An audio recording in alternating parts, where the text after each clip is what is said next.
Thank you, Mahantida, for these lovely words. अब दोस्त तारीफ नहीं करेंगे तो कौन करेगा? And I want to use this occasion to try out an idea that I have actually not written about. I have written about it in parts and pieces, but did not bring it about together. And I want to bring it together to understand the larger context that we live in.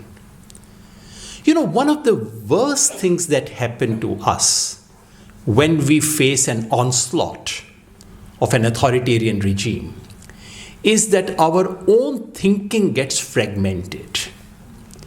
And I suspect that's what's happening to all of us. Every day the regime comes up with something new. Every day we have to oppose it. And we think of every single thing as one isolated item, which I must confess is something that I have also been doing. The government announced one nation, one election. I said this is a weird proposal. It's a medicine in search of a disease. There is no problem. Why are you bringing a solution? And a solution which is worse than the problem you want to cure. I said, ye tughlaki khel hai. The government came up with delimitation, has come up, can be tried out later. I said, this is dangerous because it has the seeds of creating a rupture. It has the possibility of creating a regional divide in India, which would be very dangerous. But we left it at that. Then the government comes up with SIR. And I said, this is idiotic. Tughlaki farman hai. Either dumb or diabolic. But having done all this, I started thinking as to whether my own reaction was correct. And I realized that I was actually missing the big picture. That what we thought were discrete and weird ideas actually fit in a whole. There is a totality that I was missing.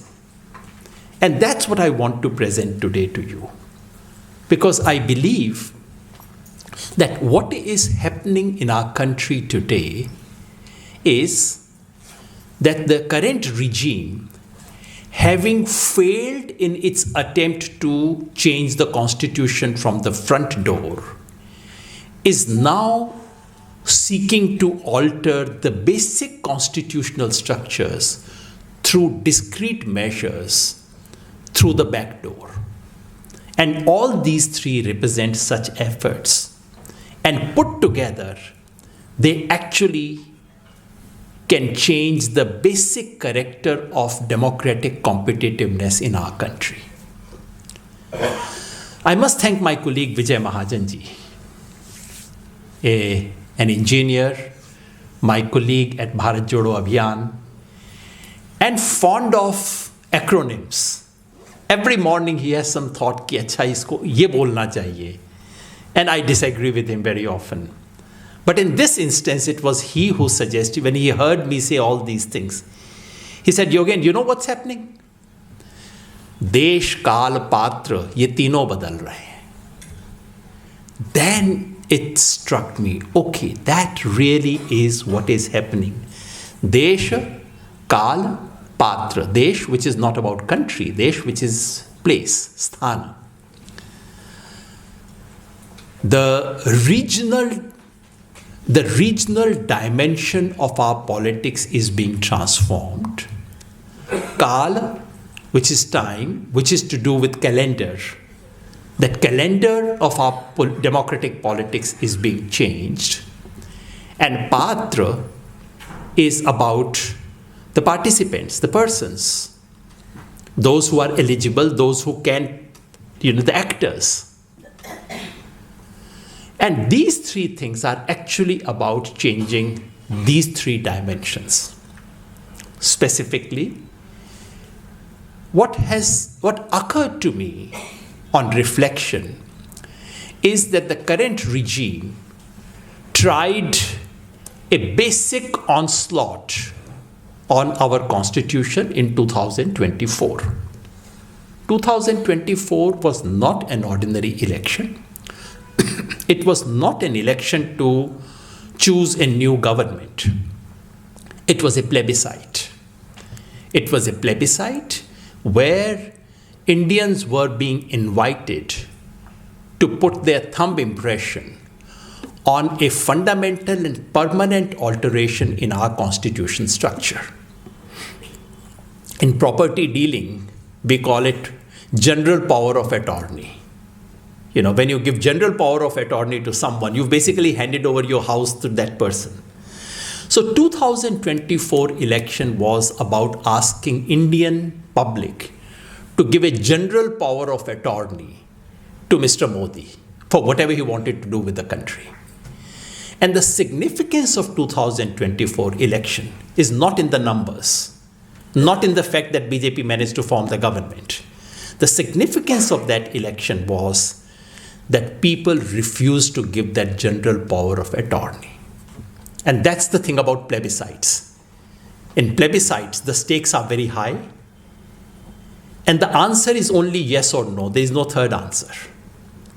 So while Modi government, while the BJP managed to come back to power, they did not manage to win the plebiscite that they wanted to get, with complete authority to change the constitution.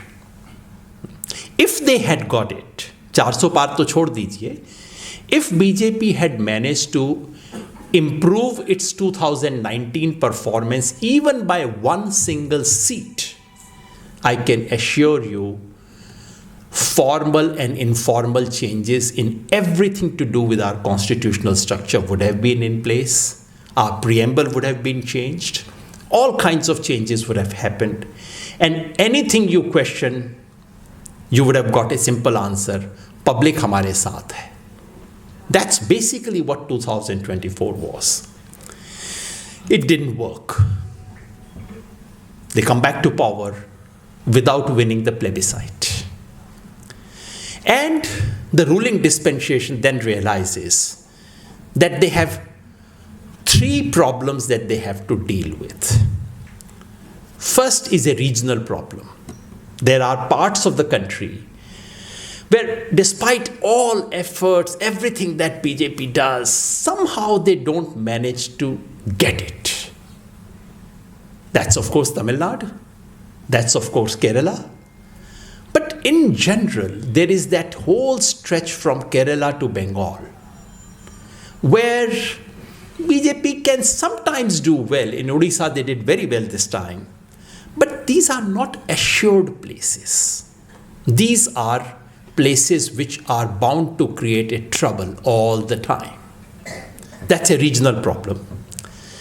Second problem that they have is that some sections of society, and I do not mean only Muslims, it is the bottom of the social hierarchy, that they are not committed to BJP. BJP gets their votes. It's not that BJP doesn't get votes from them. But BJP cannot take them for granted the way it can take upper caste, upper class, urban Indians for granted. You know, while in this country everyone talks of vote bank, somehow we all seem to think that vote banks lie at the bottom of society. No one talks about the biggest vote bank of this country, which is upper caste, upper class, urban Indians. They are the most committed blind vote bank of the BJP. So the trouble was that they cannot rely upon this bottom of the pyramid to be their loyal voters. They do vote for BJP, but they somehow do not think that it's their party. Dil se nahi hai ki hamare log hain. That's a second problem. Third problem was that every 6 months or every year, you have one round of election. The party is in power at the center, but you lose a few states and people say, lo, ye to kuch nahi hai, bacha nahi. So your Iqbal, your power, your authority is constantly challenged every year or so, sometimes every 6 months, sometimes every 8 months. So, for the BJP to exercise unquestioned hegemony, there are 3 problems. Problem of region, problem of section of society, problem of calendar of elections, problem of Desha, Patra and Kaal. And these 3 are the solution devised by the BJP for all these 3 problems. These are 3 mechanisms to ensure a long-term, stable political hegemony of the BJP. And therefore, people like me, who earlier said these are idiotic measures, these are nonsensical things, pata nahi dimag mein kahan se aa jati hain aisi cheezein, I think we were mistaken. We did not see the full picture. So there is a fuller design here at place. And that is the biggest threat to our constitutional mechanism. Let me speak for a few minutes about each of these 3. Delimitation has not happened, is not going to happen in the next year or so, but it is due. After 2026, it is due. The wording of the constitutional amendment, वैसे साहू साहब यहाँ बैठे हैं, knows more than me on all these things. The wording of the constitutional amendment is such that once the census takes place in 2026, then the government is entitled to go for a fresh delimitation. And that is why census is not being done in 2025, it's being done in 2026, so that it meets a constitutional mandate. What would delimitation mean? Delimitation can mean 2 things. One is internal redrawing of boundaries within a state, which is the normal business, which happened in 2006-7 as well, which can happen, and there should not be any objections to that. There's a minor problem there, I'll come back to that. But the real challenge of delimitation is that it would reopen the question of the quota of each state in the Lok Sabha. This question has been postponed now for 50 years. And the moment you reopen it, there would be drastic changes in the number of seats available to each state in the Lok Sabha. And the changes have a very special pattern. I'll just start telling you which state would lose. And please keep your political monitors on. Kerala will go from 20 seats to 12. Tamil Nadu from 39 to 31. Andhra Pradesh from 25 to 20. Telangana from 17 to 13. No, sorry, I mistook that. Andhra would lose 3 seats and Telangana would lose 2 seats. Karnataka from 27 to 28 to 26. Odisha would lose 3 seats. Bengal would lose 2 seats. Punjab would lose 1 seat. Do you see a pattern in it? These are exactly the areas where BJP has had a problem. And if this were to happen, and this is not a political design, mind you, it so happens that population figures would dictate it. So all that the BJP has to do is to say, well, 1 vote, 1 person, 1 weight. We are following a democratic principle. It so happens that democratic principle works exactly as per my electoral calculation. And therefore, BJP, which was responsible for extension of delimitation in 2001 during Mr. Atal Bihari Vajpayee's regime, would now wish to go for this democratic principle. The net result of that would be that for the first time, Hindi-speaking areas will come almost close to having a majority in Lok Sabha. Hindi belt will have 259 seats, almost majority. And if you add Hindi seats in Mumbai, in Gujarat, there are limited number of seats where Hindi walas dominate. You almost have Hindi speakers as having a majority in the Lok Sabha. Look at it differently. Earlier, South India plus either Maharashtra or Bengal would be able to block any constitutional amendment against them. It's a federal balance. That would suddenly go out. So, this is the impact of it. Now, you might say, how can we block democracy? Yes, we can talk about it. I have made a suggestion, which is somewhat radical suggestion. I have said that this is an instance where a seemingly democratic principle runs against a deep federal principle. And in this particular respect, we should respect the federal principle, and that we should just freeze the number of seats as they were in 1971 and accept it as a permanent social contract for Indian Federation. Otherwise, we just cannot move forward. Otherwise, we would be inviting a very, very serious trouble. And the reason for serious trouble is this. Forget the electoral calculations for the time being. We already have in this country two very deep fault lines. One is a linguistic cultural fault line, Hindi-speaking areas versus the rest. Second is an economic fault line, relatively rich versus relatively poor. Now that fault line is not exactly the same as Hindi versus others, but there is a very high overlap between the two. Because if you draw a line, let's say from Ahmedabad to Hyderabad, India on this side of the line is poor, India on that side of the line is rich. And the difference is sometimes as much as 1:3. So there is a linguistic fault line, linguistic cultural fault line. There is an economic fault line. And on top of it, if you put this electoral fault line, you are weakening the unity of this country. That's my argument. But I'll just leave the delimitation thing here. Move to the next thing. One nation, one election.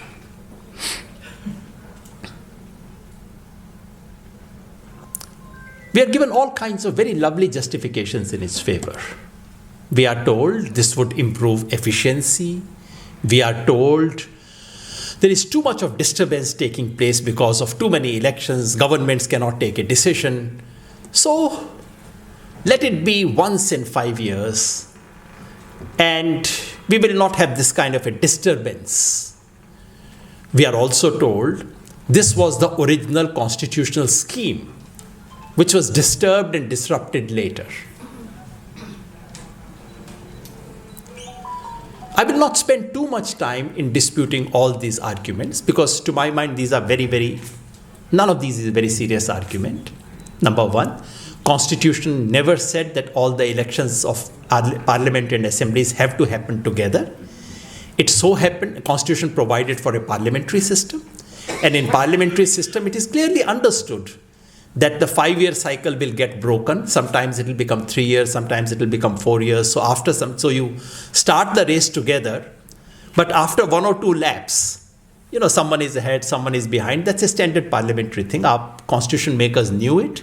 So there was no such thing in our constitution that all elections should happen together. They happened together in 1952 because that was the starting point.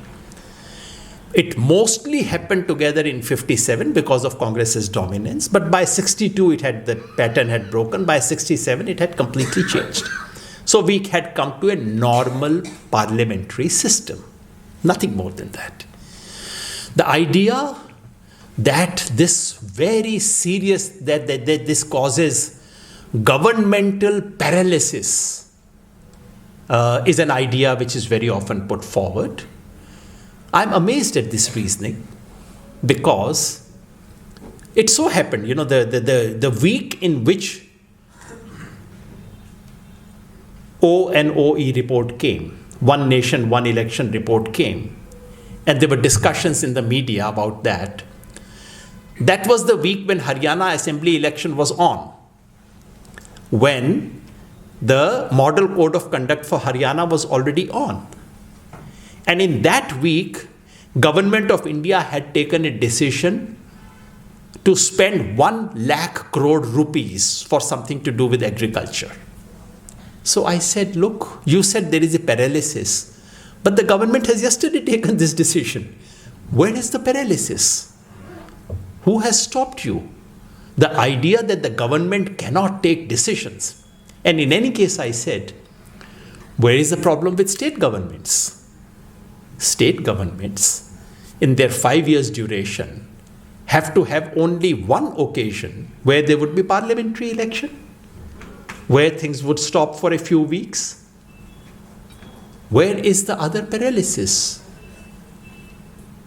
So are we, and I said, if you really are serious about, if you really think that there is a problem of decision making, there is a very simple solution. The Constitution allows the Election Commission to club all the elections within a 6-month period together. If you are really keen, change it from 6 months to 1 year. Give Election Commission this authority. No, they don't want that. So, have you noticed something funny? The same government which says the entire country must have elections together, 5 years of all the elections should happen on one day, the same government is not willing to have Haryana and Maharashtra elections on one day.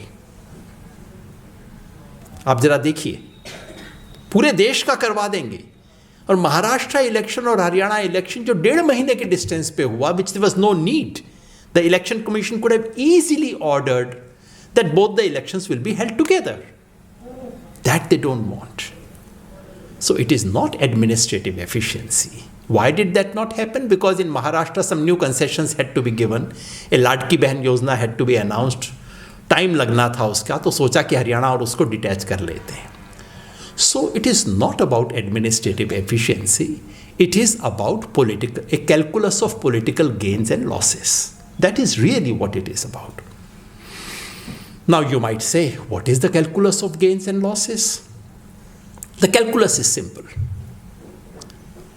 You would recall that Odisha had simultaneous elections. They've had simultaneous elections for the last 3-4 years, 3-4 cycles. Odisha had simultaneous elections this time. BJP won all the 20 seats in Lok Sabha, 20 out of 21. And BJP, against all expectations, also managed to get a majority in the Odisha Assembly. Now I invite all of you, Mantida, Sausa, my Odisha experts. Suppose the two elections were detached. Suppose Lok Sabha election and Vidhan Sabha election in Odisha were held separately. BJP would have obviously done very well in the Lok Sabha election. I'm assuming that all was fair. So they would obviously do very well. Will BJP be able to win Vidhan Sabha in Odisha?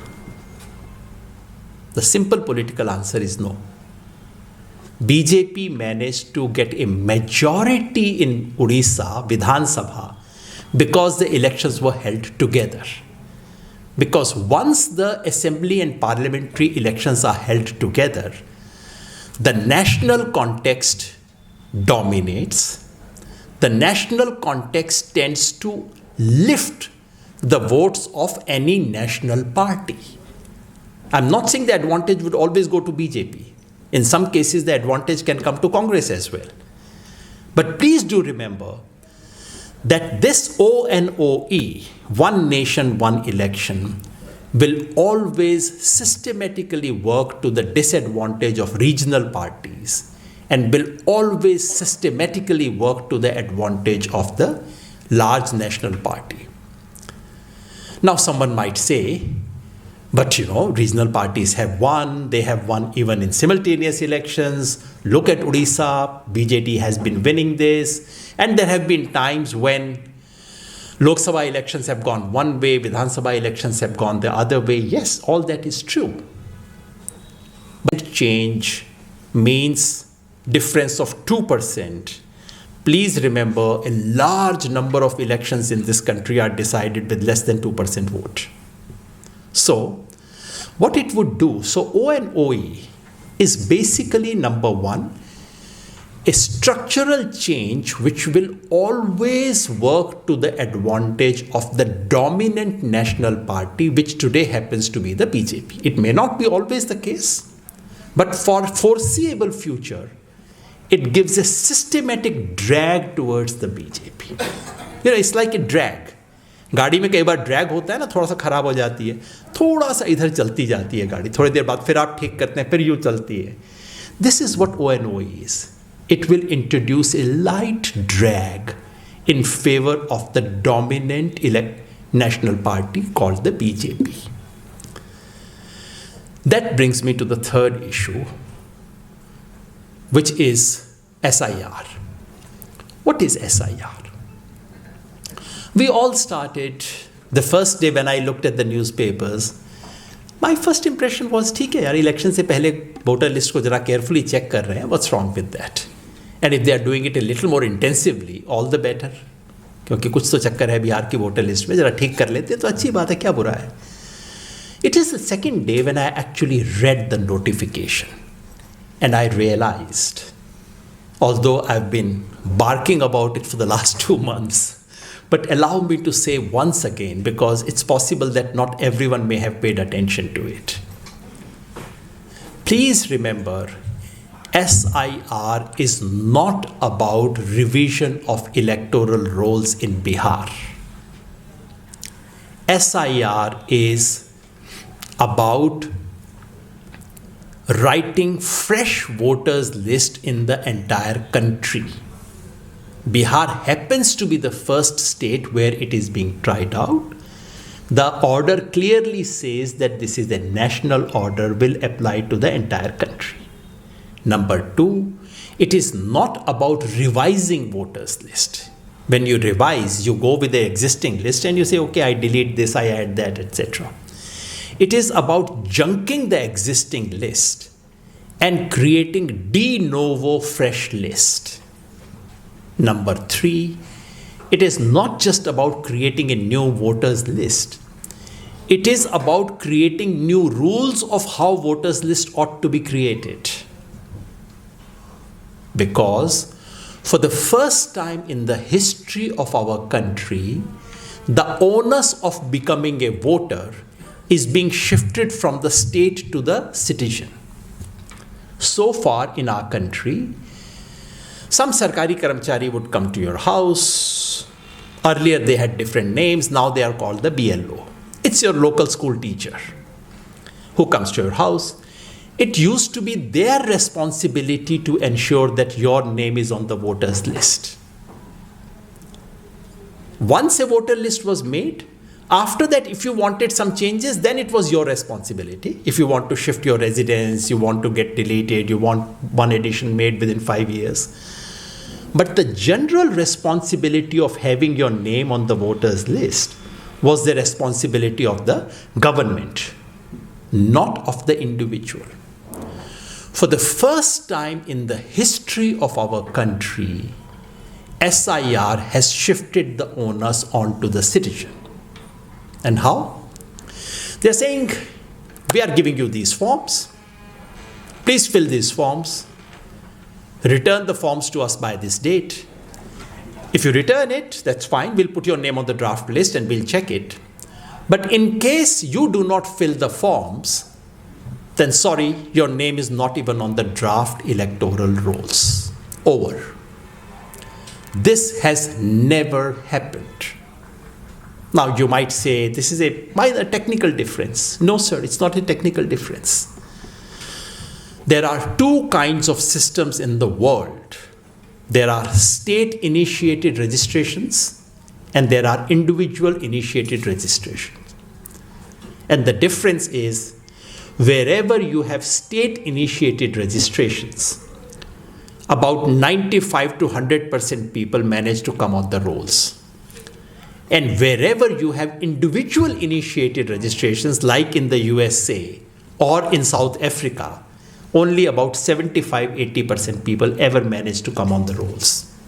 It's a global experience. In fact, that's the evidence that I put before the court. It's a global experience. The moment you shift the onus onto the voter, bottom 20% will drop out. And this is not a conspiracy. अरे झंझट है, बनवाने जाना पड़ेगा, अरे घर में लड़का नहीं है, वो तो गया हुआ है आजकल, अरे छोड़ो तो, अरे कौन दस्तावेज नहीं है, कहाँ से होगा, फोटो लेने के लिए शहर में जाना पड़ेगा. 100 reasons. Poor, disadvantaged migrants, women, they all are systematically disadvantaged the moment you shift to individual-driven registration. This is what SIR is doing. And fourth big change is that for the first time, in order to be on the electoral rolls, you have to give a certificate of your citizenship. Every person. This has never been the case. In fact, the Supreme Court has prohibited this from being the case. There was a famous case in the Supreme Court, Lal Babu what? Lal Babu Hussain case, where in the 1980s, some election authority tried to do this, to check everyone's documents. Supreme Court has given a famous judgment, Lal Babu Hussain case judgment, to say this is not the job of Election Commission to check citizenship. It is the job of Home Ministry. If the Home Ministry says someone is not a citizen, strike him off the electoral rolls, fine. But you cannot take on the responsibility of determining the citizenship in this country. This is what SIR does. For the first time, every single person is being asked to produce a document. Right now, some of them have been given a bypass. If you were on 2003, then you get a bypass. But these bypasses will disappear very soon.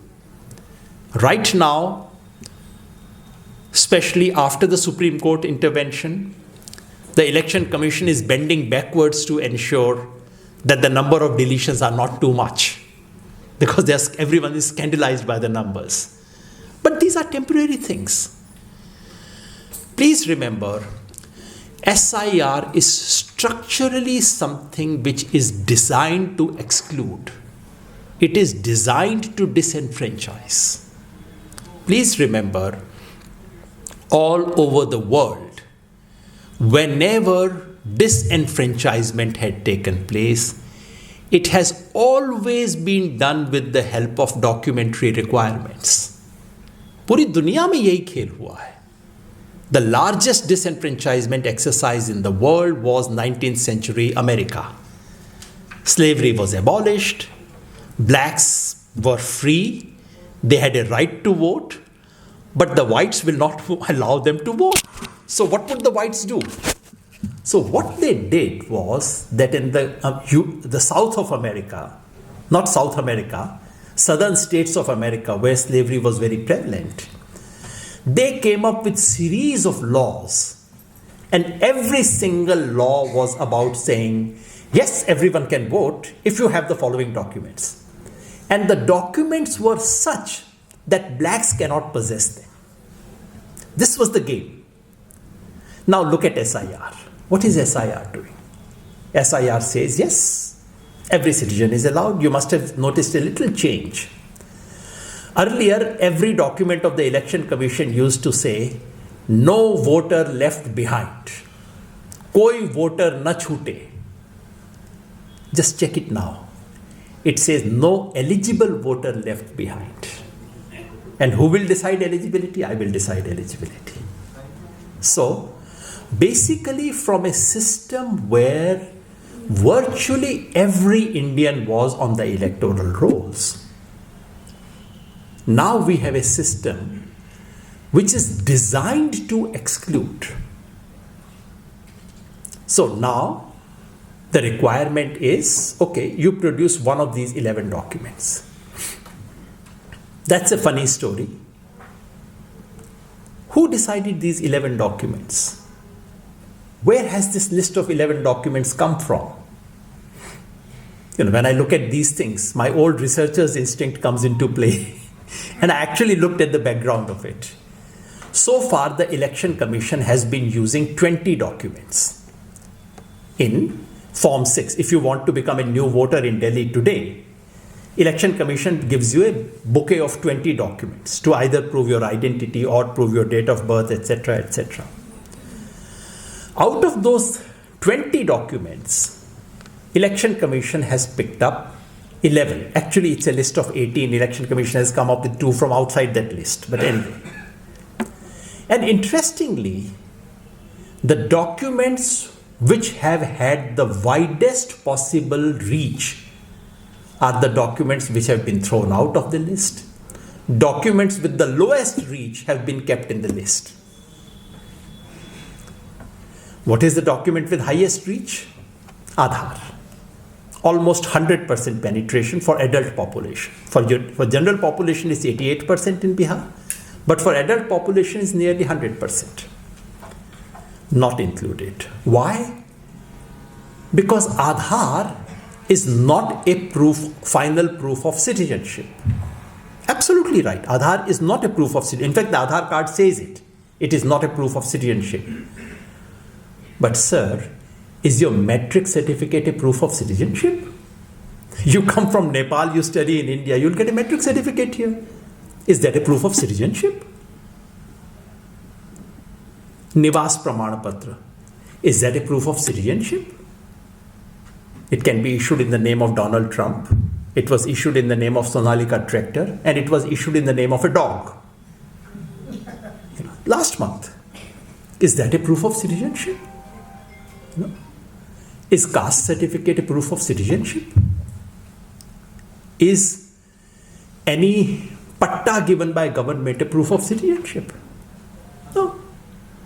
Except passport and National Register of Citizenship, which is inapplicable in the case of Bihar, there is no other proof of citizenship in this country. So, why these 11? Why not the remaining? And the remaining ones, let me remind you, which are the ones that they've kept out. Aadhaar, all of us know. Epic card issued by the Election Commission of India itself. They don't accept that. Ration card, again one of the largest available cards. They don't accept. Why?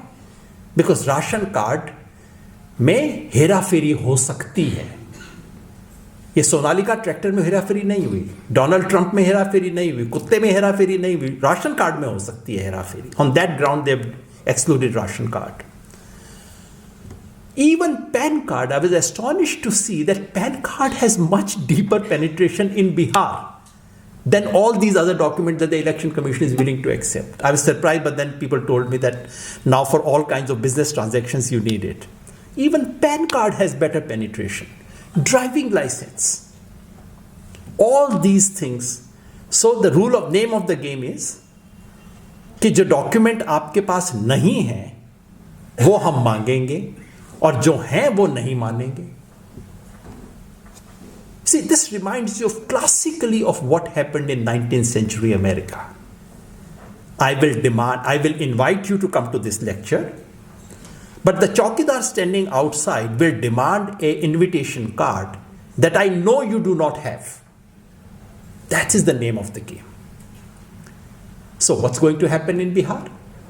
My own sense is that large-scale disenfranchisement is not going to happen in Bihar. Not because the scheme is not designed to. I can absolutely assure you, we have done repeated surveys. मैंने survey छोड़ दिए थे.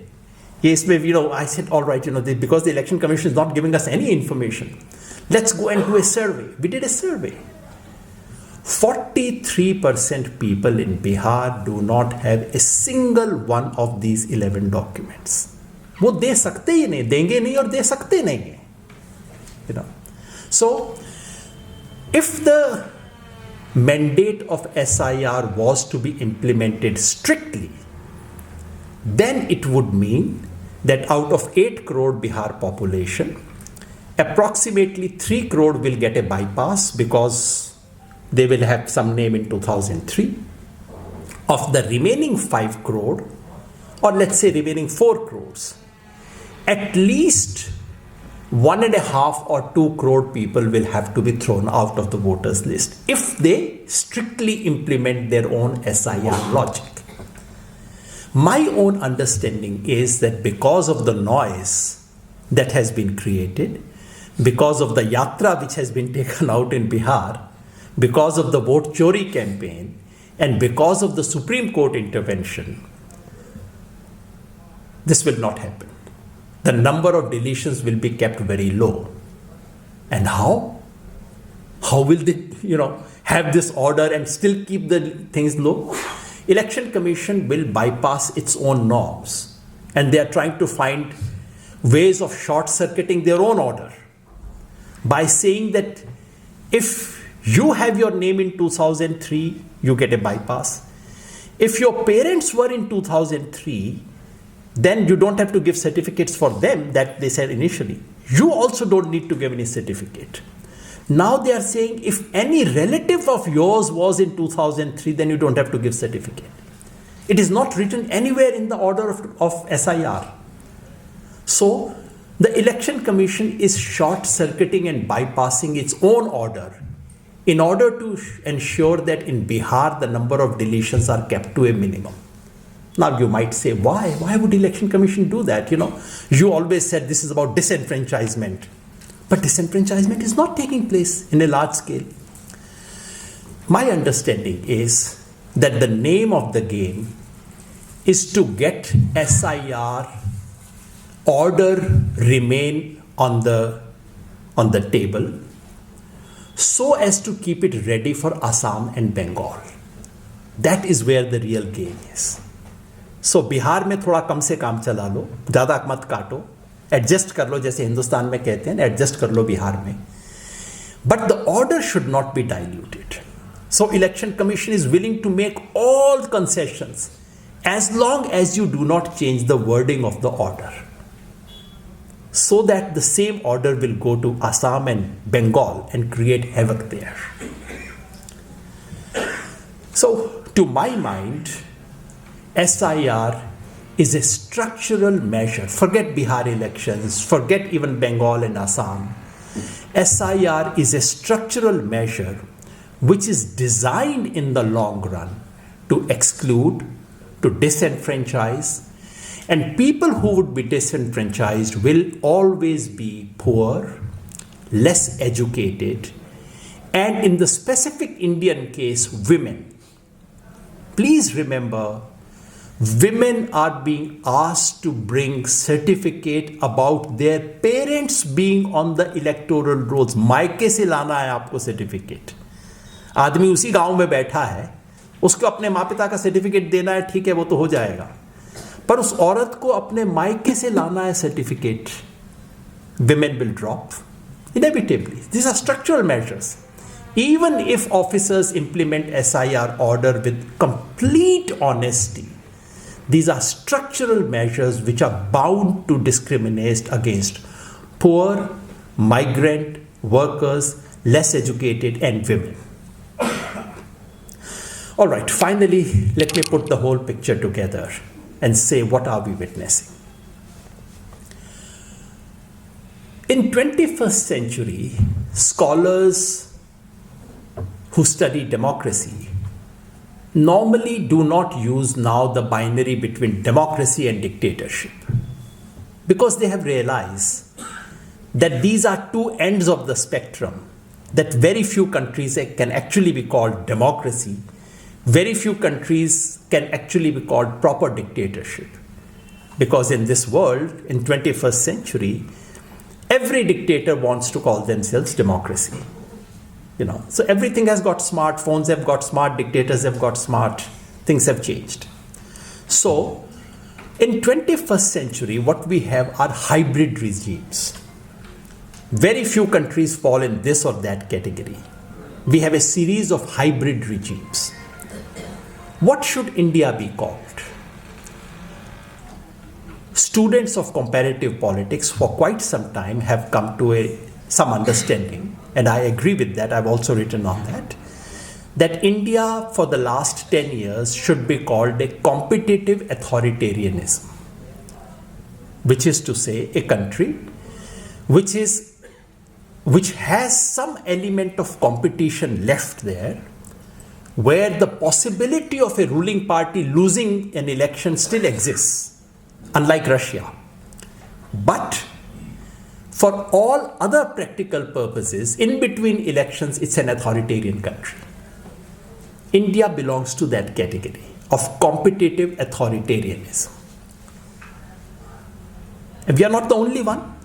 Look at Turkey, look at Hungary, look at Sri Lanka just a year and a half ago. So this is a classic case of competitive authoritarian countries in the world. 2024 election was about shifting from competitive authoritarianism to electoral autocracy. What is electoral autocracy?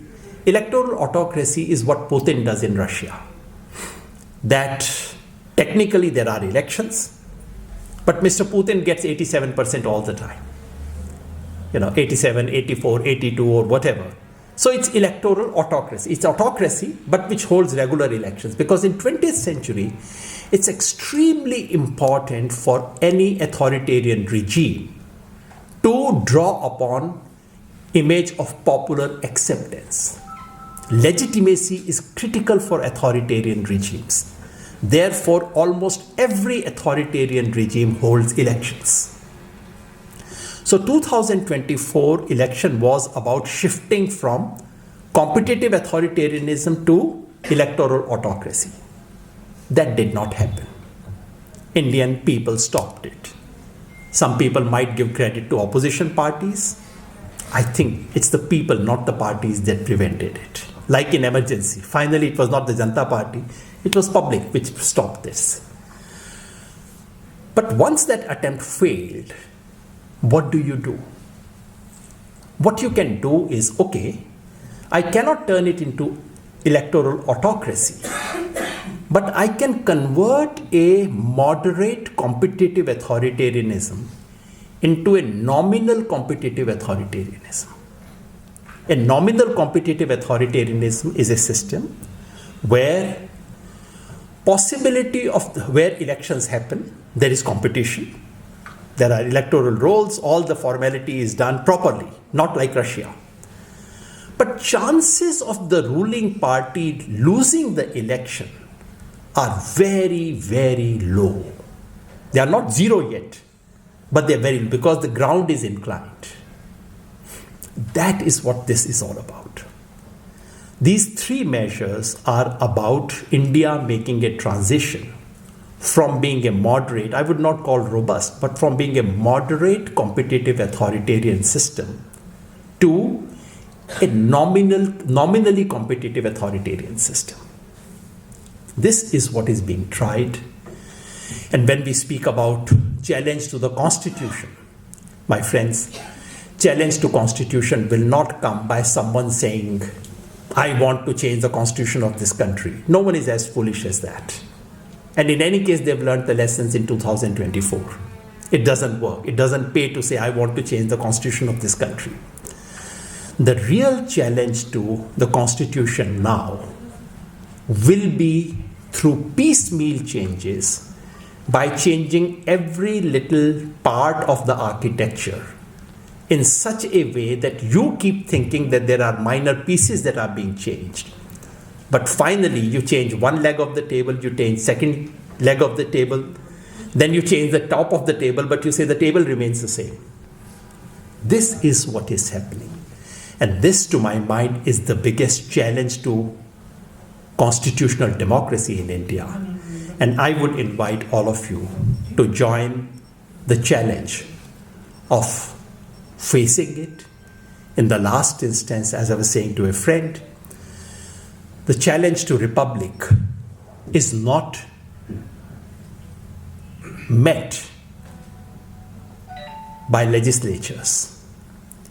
You have minor problems, legislatures solve it. You have a slightly major problem, judiciary solves it.